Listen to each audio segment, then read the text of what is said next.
माता की, भारत माता की। बाबा साहब अम्बेडकर अमर रहे, बाबा साहब अम्बेडकर अमर रहे। आज भारतीय जनता पार्टी अनुसूचित मोर्चा के द्वारा बाबा साहब भीमराव अम्बेडकर जी की 132वीं जयंती समारोह में उपस्थित बिहार के लोकप्रिय पूर्व उप मुख्यमंत्री आदरणीय सुशील कुमार मोदी जी, हम लोगों के मार्गदर्शक क्षेत्रीय संगठन महामंत्री आदरणीय नागेंद्र भाई साहब, हम लोगों के संगठन महामंत्री आदरणीय भिखू भाई दलसनिया जी, इस मंच पर उपस्थित अनुसूचित मोर्चा के हमारे अध्यक्ष आदरणीय अजीत चौधरी जी, हमारे भाई बड़े भाई आदरणीय रामप्रीत पासवान जी, हमारे भाई कृष्ण कुमार ऋषि जी, विधान परिषद के सदस्य संतोष सिंह जी और मोर्चा संचालन कर रहे राजीव पासवान जी और मोर्चे से जुड़े हुए तमाम साथीगण। हमको लगता है कि लगभग सभी मुद्दों पर हमारे नेता लोगों ने अपनी बातों को रखा है, लेकिन मैं शुरुआत के तौर पर एक उदाहरण देना चाहता हूं साथियों। 1947 में भारत बटा और भारत बटने के बाद हिंदुस्तान में डॉक्टर भीमराव अंबेडकर साहब इस देश के कानून मंत्री बने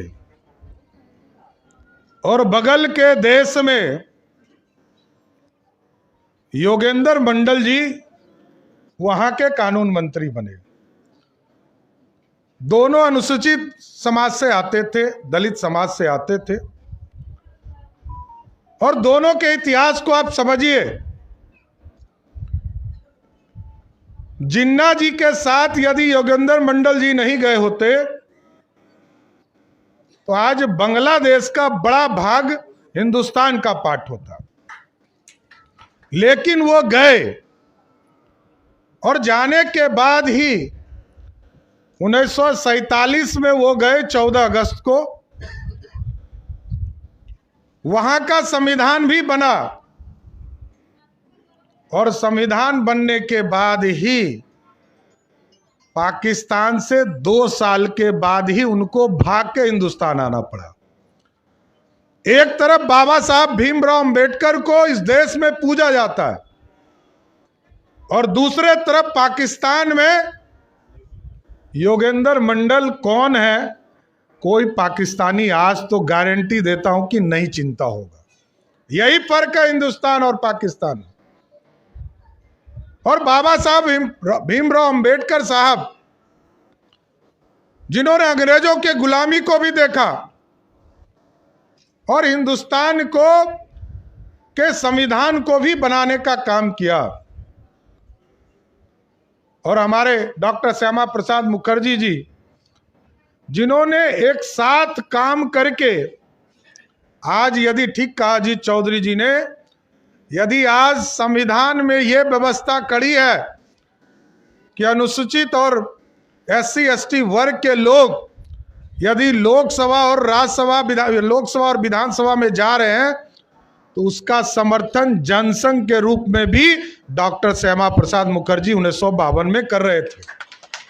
हम शुरू से भारतीय जनता पार्टी पे यह आरोप लोग लगाते हैं कि भारतीय जनता पार्टी आरक्षण के साथ नहीं खड़ी है।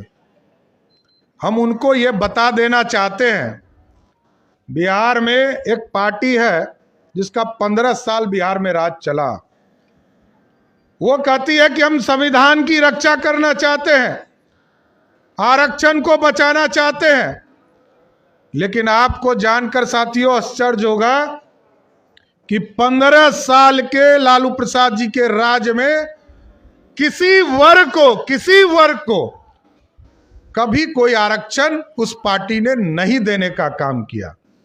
लेकिन भारतीय जनता पार्टी का स्पष्ट संदेश रहा है, चाहे वो 1950 में आरक्षण की शुरुआत हुई, तब भी संविधान को संविधान जब बन रहा था तब भी डॉक्टर श्यामा प्रसाद मुखर्जी जी उसको समर्थन कर रहे थे।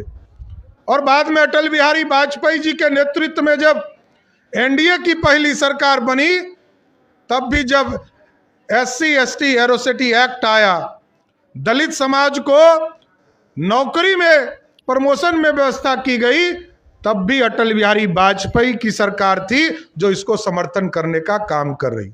और 2016 में आपने देखा जब सुप्रीम कोर्ट के आदेश के बाद इस देश में एक व्यवस्था खड़ी हुई कि एट्रोसिटी एक्ट में कुछ बदलाव किए गए, उसको भी रिस्टोर किसने किया? तो नरेंद्र मोदी की सरकार ने किया साथी। इसलिए जो लोग ये बोलते हैं उनसे यह जरूर पूछिए, भारतीय जनता पार्टी के एक एक कार्यकर्ताओं से मैं आग्रह करूंगा कि जब राष्ट्रीय जनता दल के लोग मिले उनसे पूछिए कि तुमने किसको किसको आरक्षण दिया। आदरणीय सुशील जी यहाँ बैठे हैं, ये लोग जब सरकार में आए 2005 में, आदरणीय सुशील जी के नेतृत्व में भाजपा भारतीय जनता पार्टी का नेतृत्व था, तब पहली भी आरक्षण की बात व्यवस्था हुई। 2001 में पंचायती राज का चुनाव हुआ, नगर निकाय का 2002 में चुनाव हुआ, किसी को कोई आरक्षण नहीं था साथियों, कोई चिंता करने वाली बात इन लोगों के लिए नहीं थी। ये लोग सत्ता से जब बाहर जाते हैं तब इन लोगों को चिंता हो जाती है कि हम जो है दलितों का सम्मान बढ़ाना चाहते हैं, अति पिछड़ों का सम्मान बढ़ाना चाहते हैं। अरे अब तो 9 बरस हो गए, सुशील जी ने तो कहा कि हम गारंटी देते कि 100 साल तक जब तक दलित समाज आगे मुख्यधारा में नहीं आएगा तब तक आरक्षण रहेगा। अरे हम तो 9 बरस से एब्सोल्यूट मेजोरिटी में केंद्र की सरकार चला रहे हैं और आदरणीय नरेंद्र मोदी जी के नेतृत्व में कभी भी दलित के जो विरोध करेगा उसके खिलाफ कार्रवाई करने का काम किया जा रहा है। साथियों, लेख चर्चा इन लोगों ने कुछ दिन पहले चलाया जिसको आदरणीय रामप्रीत पासवान जी ने उठाया कि छात्रों को स्टेफन जो छात्रवृत्ति है उसको बंद कर दिया गया। ऐसा कुछ नहीं है।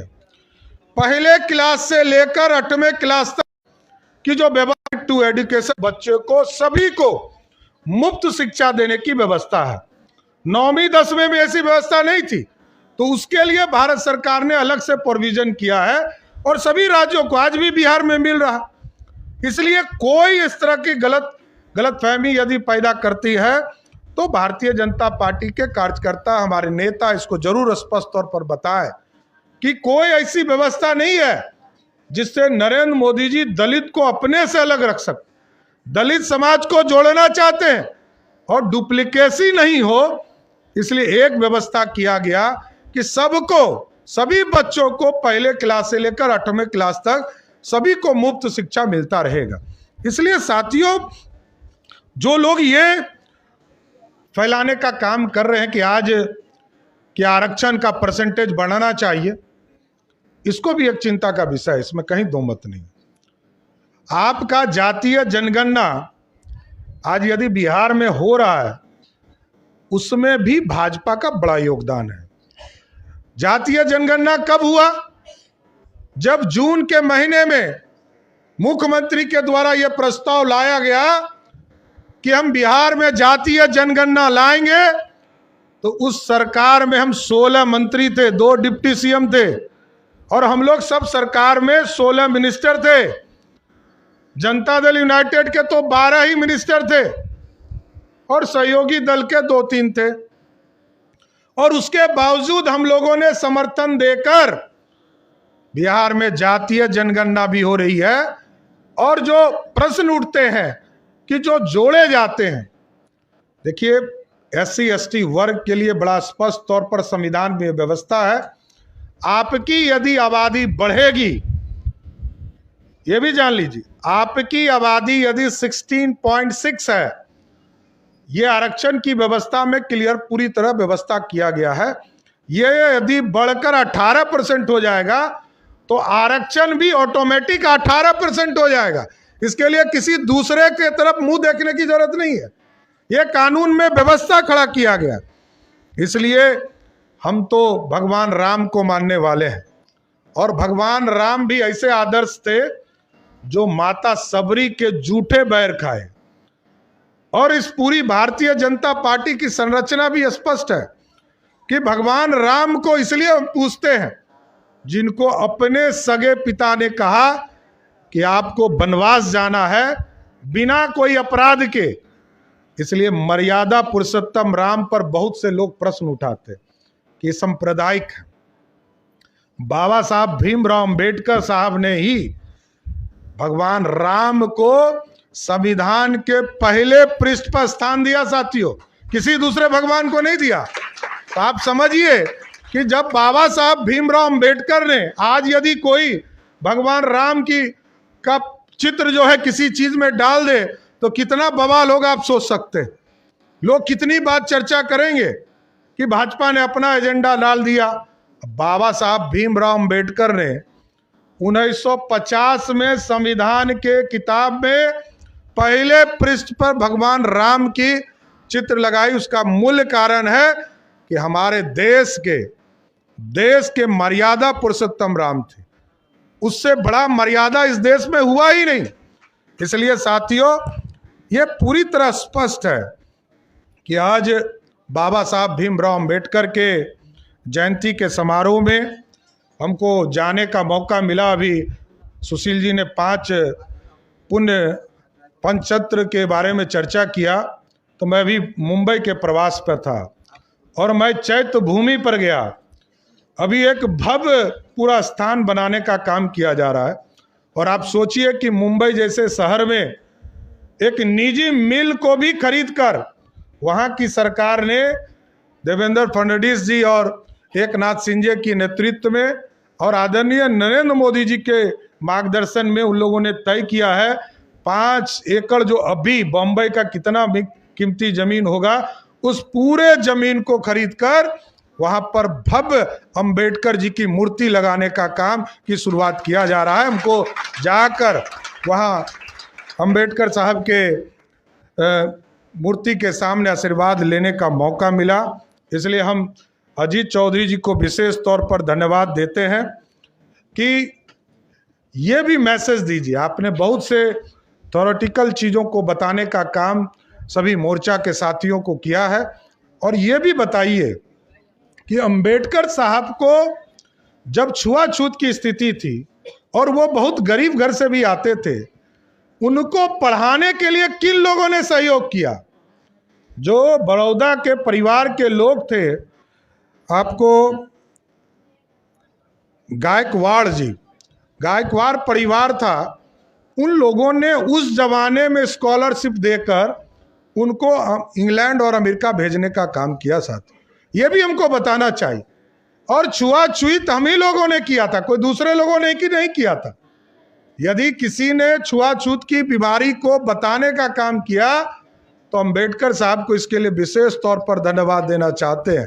ये देश हमारा है और इस देश को श्रेष्ठ बनाने का काम आज यदि कोई कर रहा है तो देश के यशस्वी प्रधानमंत्री आदरणीय नरेंद्र मोदी जी हैं, जो इस देश को मजबूती के साथ खड़ा कर रहे। इसलिए आज अंबेडकर साहब के जयंती के शुभ अवसर पर हम तमाम लोगों को ये प्रेरणा लेना चाहिए कि हम अपने समाज में जो लोग पीछे छूट गए हैं, जो समाज पीछे छूट गया है, जिनको कोई नहीं देखने वाला है, जिनको आज भी अछूत की श्रेणी में कोई रखता है, तो भारतीय जनता पार्टी के कार्यकर्ताओं का यह प्रथम धर्म होगा कि आप 5 ऐसे परिवार को अपने साथ जोड़िए, उनके साथ रहने और सहने का काम कीजिए और संबंध बनाकर उनको मुख्य धारा में जोड़ने का काम कीजिए। आज इसी तरह अंबेडकर साहब के जयंती के शुभ अवसर पर हम तमाम लोगों को विशेष तौर पर समाज के इस वर्ग के तमाम जो अनुसूचित जाति के तमाम वर्गों को, जो 22 जाति हमारे बिहार में है, इन तमाम लोगों को विशेष तौर पर धन्यवाद देते हुए कि लगातार उनके सपने को साकार करने का काम हम लोगों को करते रहना है। बहुत बहुत धन्यवाद।